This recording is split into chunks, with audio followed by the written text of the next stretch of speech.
افسوسناک خبر آپ کو دیں، کوئٹہ کے علاقے پشتوناباد میں گھر میں گیس لیکیج سے دھماکے میں خاتون سمیت 2 افراد جاں بحق اور 5 افراد زخمی ہو گئے ہیں۔ مزید جانتے ہیں ڈان نیوز کے نمائندے عبداللہ مومن سے۔ جی عبداللہ، بتائیے گا کیسے پیش آیا یہ واقعہ؟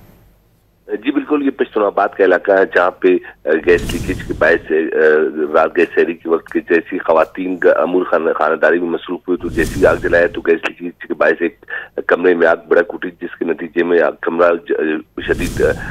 متاثر ہوا، جس کے باعث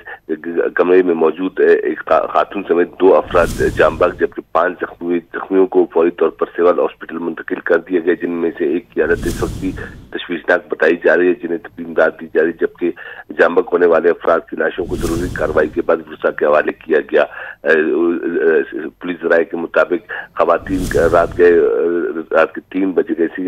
سحری کے لیے تیاری شروع کر دی تو اس دوران گیس لوڈ شیڈنگ کے باعث ہی یہ واقعہ رونما ہوا۔ جی عبداللہ مومن اپڈیٹ کر رہے تھے، آپ کا بہت شکریہ۔